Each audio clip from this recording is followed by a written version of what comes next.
bagian yang tenggelam itu merupakan benua yang hilang yang disebut Perlu Atlantis. kalian ketahui nih, anak tertuanya ini ternyata memiliki nama Atlas yang akhirnya menamakan benua tersebut Atlantis. Ini memiliki tanah yang sangat subur. Dari dulu sampai sekarang, banyak banget orang yang penasaran mengenai misteri keberadaan benua yang hilang yang dikenal dengan sebutan Atlantis.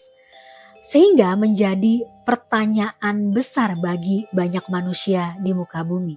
Sampai-sampai udah banyak banget penelitian yang dilakukan terkait sejarah Atlantis ini.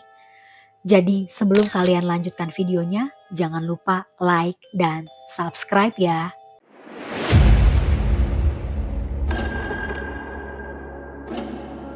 Hai, I'm Vega. Terima kasih sudah klik video ini. Bagi kalian yang belum subscribe, silakan subscribe ya.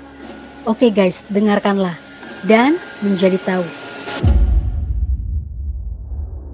Berawal dari seorang ahli filsafat atau filsuf yang bernama Plato asal Yunani.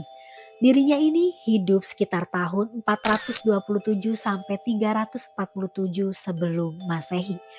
Plato ini juga memiliki guru filsuf yaitu Socrates yang telah meninggal di tahun 399 sebelum Masehi karena telah diracun oleh Raja Athena. Setelah kematian gurunya ini, Plato jadi sering melakukan petualangan atau sebuah perjalanan sampai akhirnya Plato memutuskan untuk kembali lagi ke Athena dalam hal mendirikan sebuah sekolah filsafat dan sekolah ilmu pengetahuan. Yang dimana melalui sekolah inilah Plato mulai membuat sebuah karya tulis yaitu berupa surat-surat dan dialog yang salah satunya berkaitan dengan ilmu pengetahuan alam yaitu sejarah Atlantis. Di dalam karyanya itulah Plato menyebutkan bahwa puluhan ribu tahun yang lalu telah terjadi sebuah peristiwa fenomena alam yang besar, yaitu terjadi letusan gunung secara serentak atau ribuan gunung nih meletus secara bersama-sama yang mengakibatkan terjadilah gempa, banjir, dan mencairnya es. Sehingga mengakibatkan setengah dari permukaan bumi itu tenggelam. Dan bagian yang tenggelam itu merupakan benua yang hilang yang disebut Atlantis.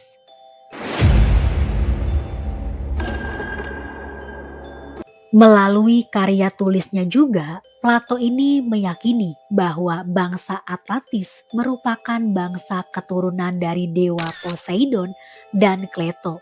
Yang dari dua dewa tersebut lahirlah 5 pasang anak laki-laki kembar. Lalu dewa Poseidon membagi 10 daerah Atlantis menjadi daerah kekuasaan mereka yang menjadikan di setiap daerah anak-anak mereka menjadi raja. Perlu kalian ketahui nih, anak tertuanya ini ternyata memiliki nama Atlas yang akhirnya menamakan benua tersebut Atlantis.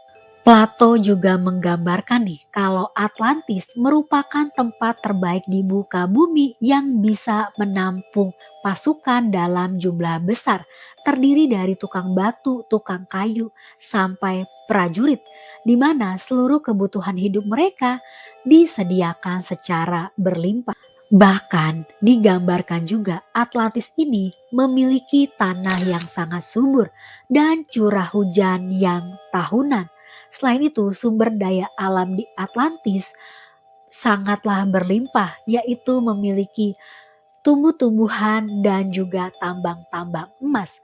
Karena sumber daya alamnya sangat melimpah, makanya hewan-hewan di Atlantis yang hidup di daratan, di gunung dan di lautan terpenuhi semua kebutuhannya.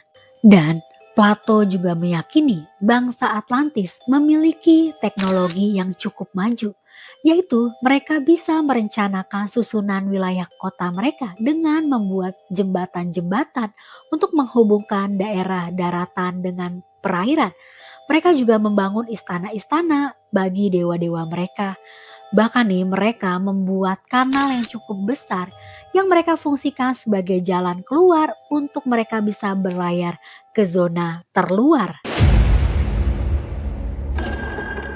Melalui karya tulisnya juga, Plato meyakini bahwa benua tersebut bisa hilang karena telah terjadi fenomena alam, yaitu terjadi letusan gunung berapi secara bersamaan yang mengakibatkan adanya gempa bumi banjir. Karena di masa itu bagian bumi rata-rata dilapisi oleh es. Dan bagian benua yang tenggelam tersebut disebutnya sebagai benua Atlantis. Meskipun semua fakta dan sejarah terkait keberadaan Atlantis belum bisa dibuktikan secara ilmiah, tapi banyak sekali orang yang percaya bahwa zaman dahulu kala telah ada peradaban yang sangat maju lalu hilang karena tenggelam akibat dari bencana alam yang sangat dahsyat. Bagaimana menurut kalian? Silakan komen. Jangan lupa like dan subscribe ya. Terima kasih sudah menonton. Bye bye.